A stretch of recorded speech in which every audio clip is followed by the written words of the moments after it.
Jeff, you have influenced most of the producers into techno music, but what is your own musical background? My own musical background. Post-disco, soul music, dance, soul, hip-hop, house music, industrial dance, and new wave. Mm-hmm. Any specific band or artists that you could quote? In each category, or as you wish. Well, new wave, B-52s, Pink Poodles, industrial, Nitzera, Front 242, Section 25, MC, 500 Foot Jesus, Shriekback, house music, Marshall Jefferson, you know, all the Pierre, all the guys from Chicago. Soul music, everything from, well, anything that was dance. I mean, back in the late 70s, early, well, to mid to late 80s, like Tina Marie, mm-hmm. Brass Construction, to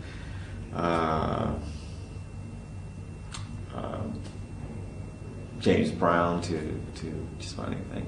And hip hop, Public Enemy, UTFO, DJ Cash Money, Joe Cooley, Egyptian Lover, basically everything that was really happening from maybe 1975 to now. Almost just about every form of music, you know, even some grunge, Nirvana type bands and things like that. So it's quite a lot. You are from Detroit. Is this city really has a special spell regarding techno, and can you explain why? Yeah, I think it's one of the few places where it has such a concentrated amount of producers that produce electronic music, a specific type of electronic music. And I think that it is because of the surrounding, and we generally had the same type of influences when we were young, growing up in the city, that I think it created a certain type of idiosyncratic mentality to the sound of the music. I mean, we all probably grew up with a lot of influence from Motown, soul music, you know, buying records at the same record shop and reading basically the same type of magazines, listening to the same type of radio shows and same type of events and things like that. So I think that you know, eventually, once this group of people begin to make music, it has some type of similarity. And then we were all quite conscious as to who was making music, you know, trying to make techno in the early days. So I think there would be some reference and some assistance. And you know who people were, though you did not know them personally. You know, you knew how they were making it and where they were making it and things like that. So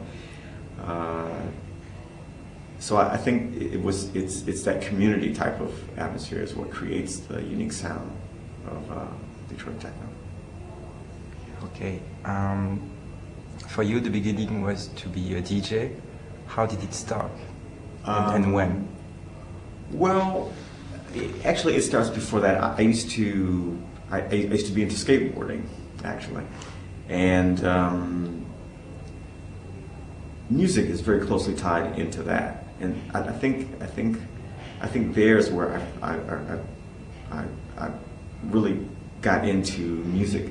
You know, it became so important while you skated, and it created a certain type of attitude. Though it wasn't electronic music at that time, at the beginning, it developed. We began to acquire a taste for more electronic type sounds. So things like Ultravox and Kraftwerk and Can and those type of groups I became familiar with. And then when the whole DJ craze came around, then I started DJing those records. And when did you start to be DJ? Well, my older brother was a DJ, and he would let me, fool around. So it was probably maybe as early as maybe 1978, maybe 77. Wow. And after having established yourself as a DJ, when did you start producing records? I think I became like full-time DJ when I began a radio station, producing a radio show every night. And it was within that show that I began to produce music, because I needed to have material that the other stations in the area did not have. So I began to bring equipment into the studio and then create it earlier in the day and then play it on the night. So it was there where I first began to learn how to program a sequencer and a drum machine and how to connect the machines together. What was the idea when you used to work for UR and along with Mad Mike? Because I had so much radio experience and production, and I'd studied for a little while as a sound engineer assistant in a large studio. So I knew about patch bays and gates and compressors and things like that. When we got together, I had the knowledge of more of a technical end, and I knew how to program the machines and things like that. But Mike was more of a musician. He could play and really didn't know so much about phantom switches and things like that. So when we got together, we both brought something very unique into the situation, and so we covered a lot of ground very, very quickly, and a certain type of routine came from that. I mean, we would both sit down to make the music, and then at one point he would leave, and then I would prepare everything for the mix, and then he would come back in, and then we would mix it, and then I would edit it on a tape machine and get it together for the format to be mastered and so forth and so on.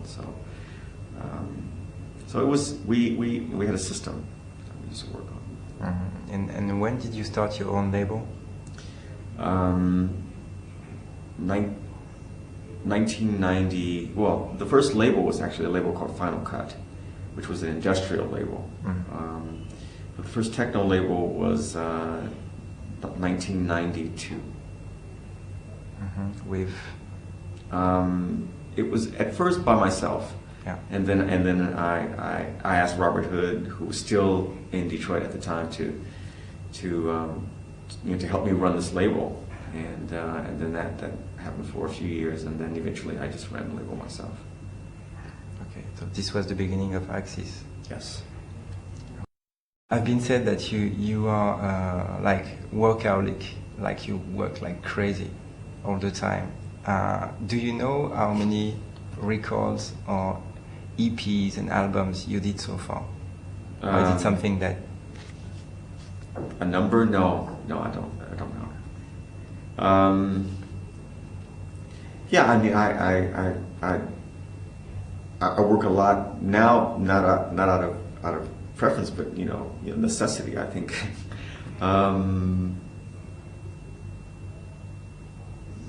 There's not a large staff around to work with me. It's just basically just two people that myself as a musician, and then there's someone else in the office that helps running the label. But internally inside the company, it's just two people. But then we work with people like the booking agent is located here in Paris, and graphic designers are located in Detroit and in Tokyo, and we work very, very closely with other people. So, and as far as a number, I couldn't tell you. I don't know. I never started counting. I never. Yeah, it became too many. So I just. Yeah.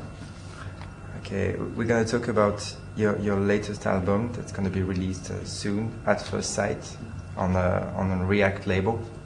Why did you sign with React, which is a label from England? Because, well, I worked with them before, and they were great. They were very, very, very helpful, and my company Access is still a very small company, you know. So we're not able, though we might be able to release in England, we can't promote because we don't know the market. So we have to ask for help from companies that are based in those countries to help us distribute the album. Okay, and with this album, it's your 5th album or something like that, I guess? I'm not sure. If I count it right? It's the latest album, yeah. Okay. What did you mean by this title, At First Sight? Well, it refers to when children are first born and their eyesight is not very clear, and then over time they begin to adjust, and the irises in the eye begin to adjust to the light and the color, and then it's from that point where they distinguish shapes and separation in colors and depth and scale and height and so on. And it's from that early point is when they begin to learn their place in the world and things like that. So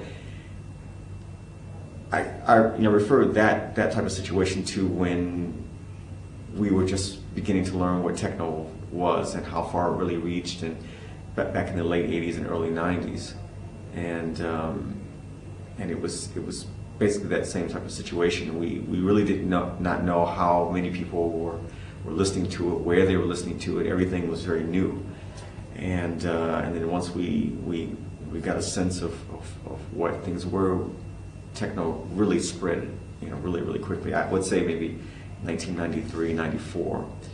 We began to really go very, very far with it, and so it refers to that. The image itself is actually taken from, it's a photograph taken by Francois K,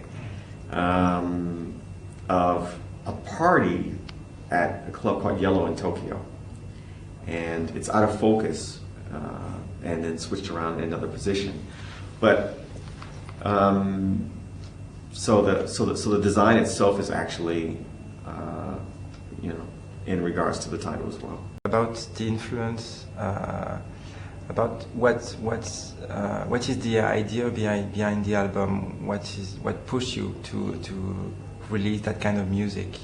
I read that you are a sci-fi fan and stuff like that.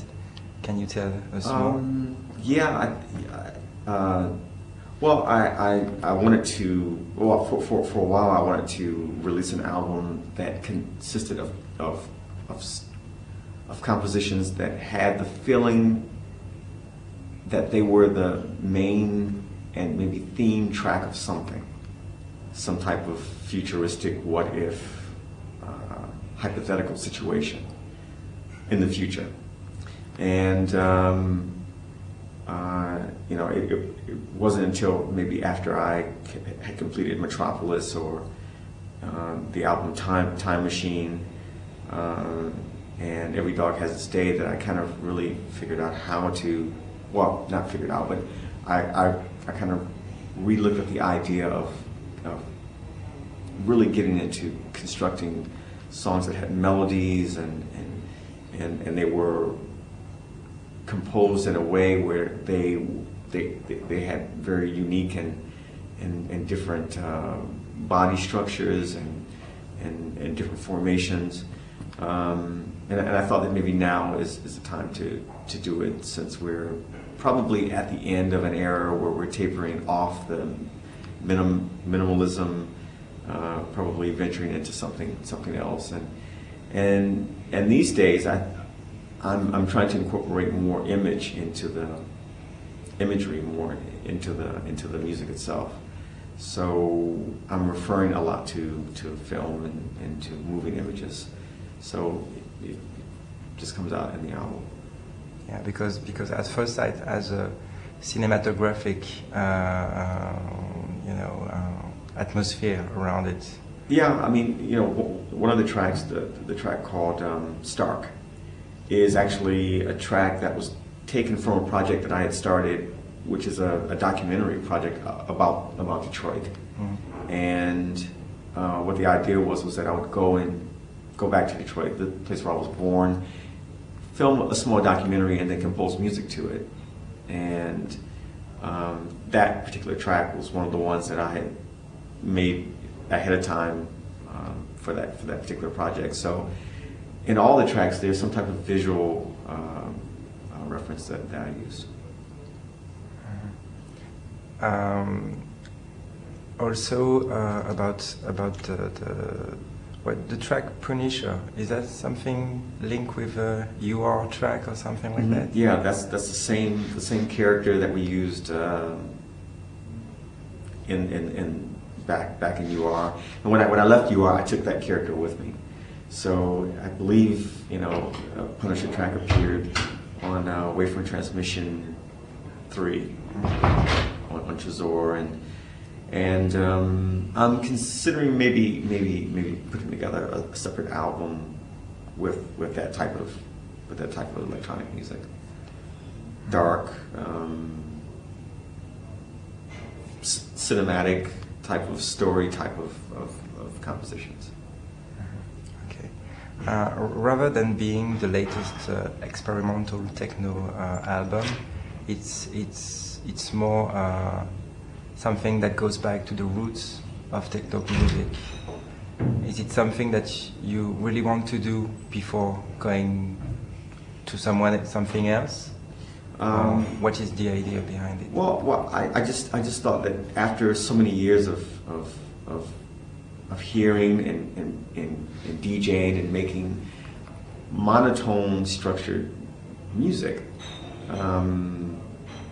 that it's refreshing, for some people and for myself to hear something that has a melody line that you could probably remember, or something that you could latch on to, or something that would give the listener the feeling as if the music is trying to speak to them in a certain way, that there is some type of line in it that comes in and out that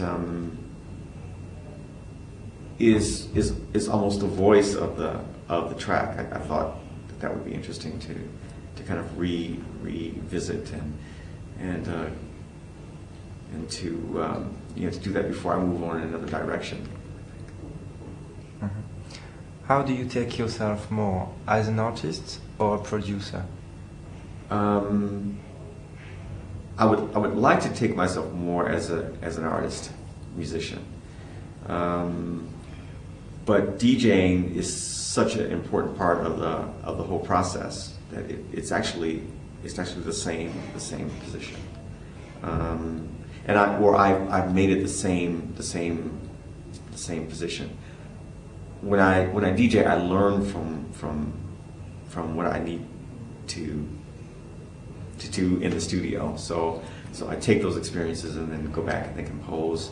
And that's how the Purpose Maker label came about. It was because as a DJ, I couldn't find the records that were structured in that way.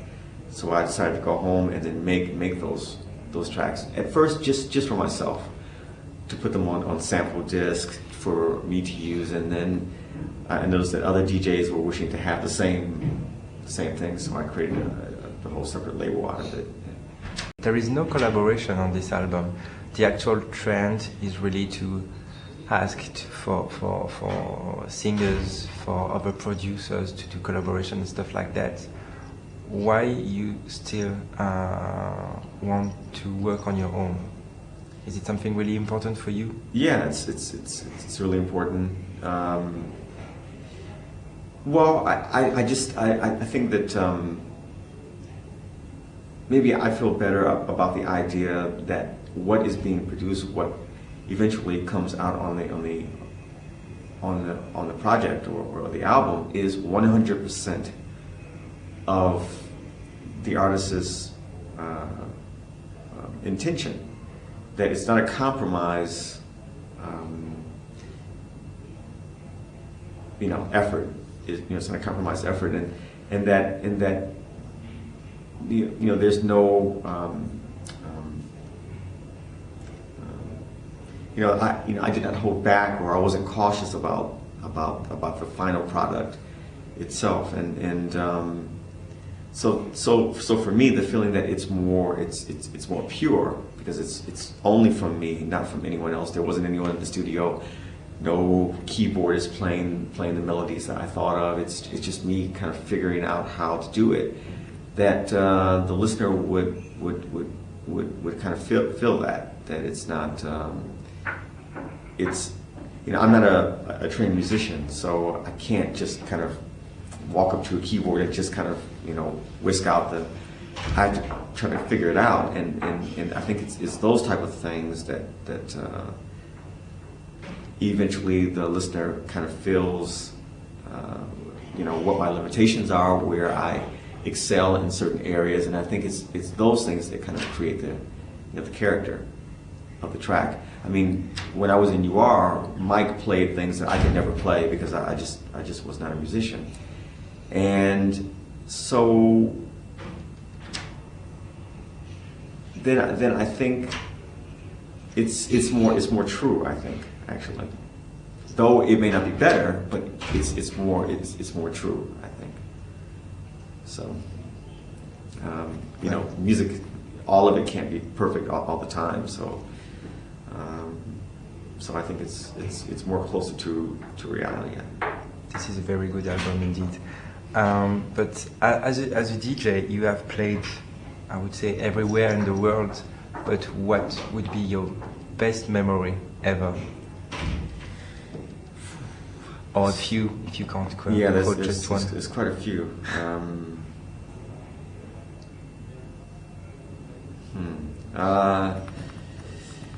Best memory. I know that you like Japan a lot. Yeah, Japan. God, there's been so many. I mean, that's a difficult question, because I do so many parties. I mean, like last night, for instance, was great. It was in Zurich. But you didn't play techno. I did at certain times, but the crowd was so mixed that I could play anything. So I played from ESG, Moody, to Sylvester, to Adam Bear, to Marco Bailey. So it was great for as a DJ. So because many people think that you are just a techno DJ, but you can play anything. Yeah, well, that's what happens when there's an explosion. That's partly what happens when there's an explosion of a new type of genre of music, and people tend to want to make up their own minds as to what it's supposed to be, and who, what the people are supposed to, the artists, and what they're supposed to represent and what they're supposed to do. And mostly throughout the 90s, I played techno, minimal techno, because that was what I liked more at the time. Though I still loved house and hip hop and things like that. As a DJ, I played techno, and mostly, and but before that, I was almost 10 years house DJ, and 5-6 years hip hop DJ. So I still have those things in me, and I think that the people that know me as techno DJ should be happy that maybe I can play another type of because maybe I can play something that they did not know existed, or did not really realize, because they've probably been listening to mostly techno. So I think that a DJ that has more background actually is something that should be, kept in very quite high regard. So older DJs that have been around that can reach back into disco and grab very progressive things, from early times in Europe and things like that, and integrate those things into what's happening today is actually what makes the music more interesting. If I just play techno all the time, then I think maybe I'd be in trouble. So I before I was techno DJ, I was DJ. It has a different meaning, different. The intent is more so for making the people happy, not making myself happy, or just playing the music that I make. So you're famous also for your special skills, DJ skills, about playing with 3 decks and stuff like that. You're not a lot in the world to be able to do that. How did you develop that skills? Well, I've been doing that since, I don't know, maybe the early 80s, actually, mid to early 80s. It started when I first started radio. The radio station thought that it was too dangerous to have just 2 turntables, because if I should break a needle, it would be dead air, and so they put a 3rd turntable into the studio, into the setup, just in case. And it was something that fitted into a cabinet, and it slid out, so I could grab it really quickly and put on another record, so that I would avoid the dead air in case of a mistake. And eventually I just started using the 3rd turntable, because it was there. And there's where I learned how to really, at the time it was with hip hop, so it was a bit more difficult to work. So I had become really good at it, mixing hip hop with 3 turntables, because it beats slower. So working the records at a much slower pace and scratching and transforming and cutting on 3 was much more difficult than playing techno. So then I stopped and really didn't start till using 3 turntables until maybe the mid '90s. And using 3 turntables with techno, was very easy, to do, because the beat is much more monotone and stretched out. So there's where it comes from.